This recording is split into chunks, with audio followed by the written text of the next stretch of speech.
हरे कृष्णा, सभी को राधे राधे। तो आज हम देखेंगे कि बच्छ बारस द्वादशी की पूजा कैसे की जाती है और इसमें किस तरह से चित्र बनाए जाते हैं।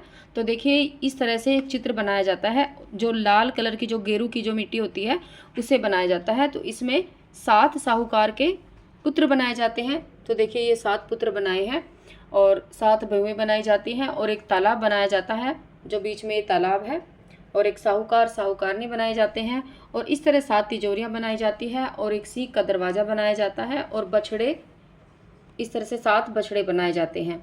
और हो सके तो आप गाय की अगर मिट्टी और बछड़े बनाए तो उसकी भी पूजा कर सकते हैं, और नहीं तो आप इस तरह से, अगर आपके पास कोई गाय की प्रतिमा है, बछड़े वाली गाय की पूजा की जाती है।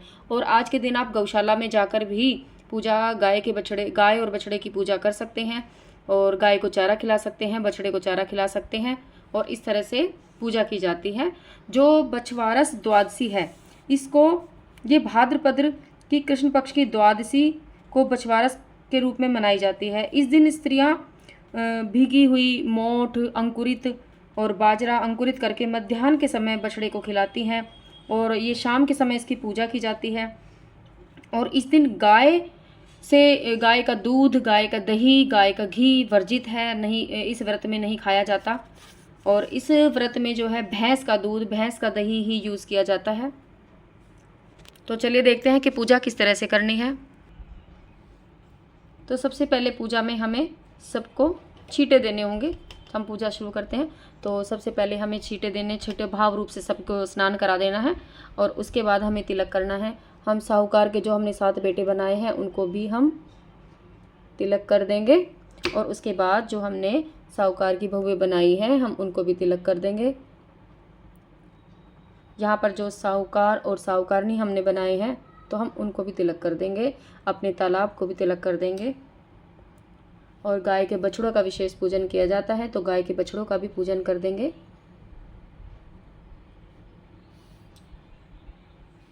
और यहाँ पर हमारी गौ माता है, तो हम अपनी गौ माता को और इसके बछड़े को ज़रूर तिलक करेंगे।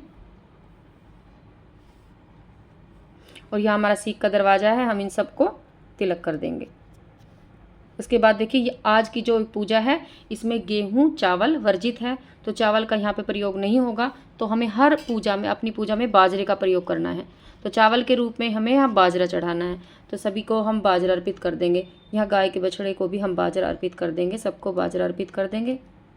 यहाँ आप पिसे हुए बाजरे की, उसमें थोड़ी सी चीनी मिलाकर थोड़ी सी पिट्ठी बना सकते हैं, यहाँ पर वो भी अर्पित कर सकते हैं, या फिर आप बाजरा लेकर बाजरा भी अर्पित कर सकते हैं।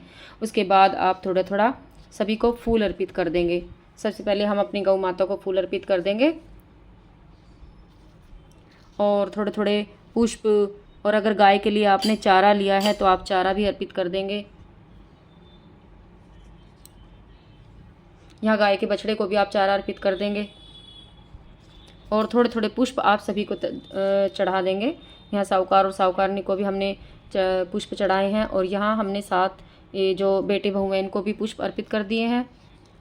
आपके पास ज़्यादा है तो सभी को एक एक लगा सकते हैं, आप कम है तो आप बीच बीच में लगा सकते हैं।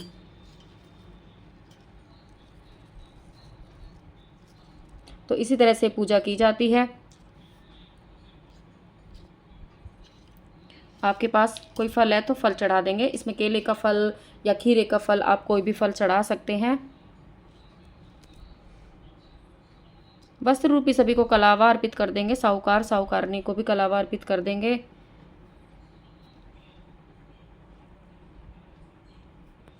साहूकार के पुत्रों को, साहूकार की बहुओं को, वस्त्र रूपी सबको कलावा। यहाँ गौ माता को भी आप कलावा अर्पित करेंगे। गाय के बछड़े हैं उनको भी आप कलावा अर्पित कर देंगे। और देखिए, थोड़ी यहाँ पर जो हमारा तालाब है इसमें हमें भैंस का दूध और भैंस का ही दही, यहाँ पर तालाब में वैसे जब कुछ लोग आज के दिन मिट्टी से पूरी प्रतिमा बनाते हैं, मिट्टी से यहाँ पे तालाब बनाया जाता है। मिट्टी के साहूकार के बेटे, साहूकार की बहुएं, और सारा जो है मिट्टी से बनाया जाता है, तो एक तालाब बनाया जाता है। और अब अगर आप उस तरह से भी बनाएं तो बना सकते हैं। तो उस तालाब में आपको भैंस का दूध और भैंस का दही ही यूज़ करना है, वो आपको तालाब में भर देना है। लेकिन हमारे पास इस तरह से तालाब है तो हम अपना इस तरह से यहाँ पे दूध और दही मिक्स करके एक कटोरी में इस तरह से रख देंगे। मिट्टी का भी कोई पात्र ले सकते हैं, वो रख सकते हैं तालाब की जगह पे। हम इसको तालाब का ही रूप देंगे। और देखिए हमारी गौ माता है, हमारे बछड़े हैं, तो हम इनको 12-12 बार छींटे दे देंगे। तो देखिए जो उंगली यूज़ की जाती है उसी से ही आपको छींटे देने हैं।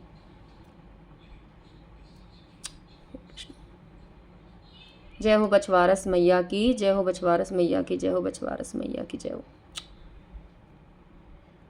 और ये व्रत स्त्रियां अपने बेटे की लंबी आयु के लिए करती हैं, अपने बेटे की को स्वस्थ निरोगी शरीर के लिए करती हैं, और जिनको पुत्र की प्राप्ति चाहिए वो स्त्रियां भी इन व्रत को करती हैं।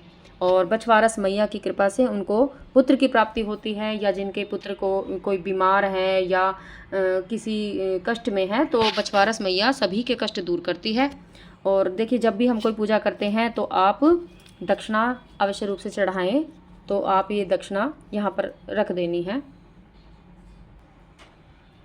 और देखिए बायने में यहाँ पर आपको 1 कटोरी अंकुरित चना रखना है, 1 कटोरी अंकुरित मोठ रखना है, और 1 कटोरी चना, मोठ और बाजरा, ये तीनों चीज़ आपको 1-1 कटोरी अंकुरित करके भीगे हुए वो बायने में निकाले जाते हैं। और इसके बाद अगर आपके यहाँ दीपक जलाया जाता है तो आप दीपक लें, दीपक से गौ माता की आरती ज़रूर करें। और देखिए इस अपने अपने रिवाजों के अनुसार ये व्रत किया जाता है। कई जगह ठंडा और बासी भोजन ही किया जाता है, जैसे बाजरे की रोटी खाई, इसमें बाजरे की रोटी विशेष तौर से खाई जाती है और ठंडा भोजन खाया जाता है। लेकिन कई जगह ताज़ा भोजन भी करते हैं, और अपनी अपनी जैसी परंपरा है उसी के अनुसार ही व्रत किया जाता है। गर्म भोजन भी कर सकते हैं। बच्चे के जन्म के साल व बच्चे की शादी के साल से ही ये व्रत शुरू किया जाता है, और जब इसका उद्यापन करते हैं तब भी हमें यही चीज़ देखनी होती है कि बच्चे का अगर जन्म हुआ है या बच्चे की शादी हुई है तो उसी साल में ही हम इसका उद्यापन कर सकते हैं। और इसमें गेहूँ और मूंग, चावल, इनसे बने हुए सामान भी नहीं खाने होते हैं। इस दिन अंकुरित अनाज जैसे चना, मोठ, बाजरा आदि का प्रयोग किया जाता है, और भोजन में बेसन तथा बेसन की मिठाई का प्रयोग करें। गेहूं और जौ, चावल नहीं खाया जाता है। गाय के दूध की जगह भैंस का दूध ही प्रयोग किया जाता है, और गीली मिट्टी से गाय के बछड़े बनाकर पूजा कर सकते हैं। इस दिन भोजन में मक्का, ज्वार, बेसन से बने पदार्थों का जैसे कढ़ी, पकौड़ी आदि का प्रयोग किया जाता है। बाजरे की रोटी खा सकते हैं। और यह व्रत भादो मास के कृष्ण पक्ष की द्वादशी तिथि को किया जाता है। और बछवारस जो द्वादशी होती है उसको गोवध द्वादशी, बछ दुआ भी कहते हैं। इस दिन गाय और बछड़ों का भी पूजन किया जाता है, क्योंकि गाय में सभी देवताओं का वास माना जाता है। बस आपको इस चीज़ का ध्यान रखना है कि गाय का दूध, गाय का दही, गाय का घी, गाय के दूध से मतलब जो भी चीज़ बनाई जाती है, मिठाई कुछ भी, वो आपको नहीं खानी है इस व्रत में। और ये जो व्रत है इसकी पूजा शाम के समय ही की जाती है। और जब आप इसका व्रत खोलते हैं तो व्रत में आपको बेसन या फिर जो मैंने बताया है अंकुरित चना, ये सभी भोजन किया जाता है, और बाजरे की रोटी। और इस व्रत में ख़ास तौर पर चाकू का इस्तेमाल नहीं किया जाता है। चाकू से ना ही तो कोई फल काटा जाता है, ना कोई सब्जी काटी जाती है। आप कोई भी सब्जी बना रहे हैं या कोई भी फल खा रहे हैं, वो बिना चाकू का इस्तेमाल किए ही आपको खाना है।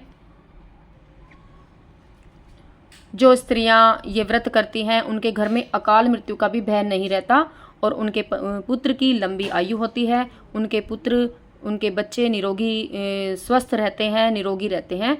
और ये व्रत बहुत ही अच्छा है, उत्तम है। और हरे कृष्णा, सभी को राधे राधे। इसी तरह से मेरी वीडियो देखने के लिए आपका बहुत बहुत धन्यवाद। अगर मेरी वीडियो पसंद आई है तो मेरी वीडियो को लाइक और चैनल को सब्सक्राइब ज़रूर करें। कथा सुनने के लिए भी आपको हाथ में थोड़ा सा बाजरा या अंकुरित चने हाथ में लेकर ही कथा सुनते हैं। और जब आप कथा सुनते हैं तो आप जो आपके हाथ में अंकुरित चने हैं वो आप छीलते रहिए, कथा सुनते रहिए और उन चनों को छीलते रहिए। और कथा सुनने के बाद सभी चने आप यहाँ पर जो आपने गाय के बछड़े बनाए हैं उनको अर्पित कर दें, अपने तालाब में डाल दें। आपने लोटे में जो जल लिया है उस जल में डाल दें। 1 लोटा जल आपको अवश्य लेना है, और कथा सुनने के बाद जल में थोड़ा सा डालना है, थोड़ी सी गौ माता को चढ़ाना है। और इसी तरह से आपको पूजा इस व्रत में की जाती है। तो अगली वीडियो में हम सुनेंगे बछवारस व्रत की कथा। हरे कृष्णा सभी को, राधे राधे।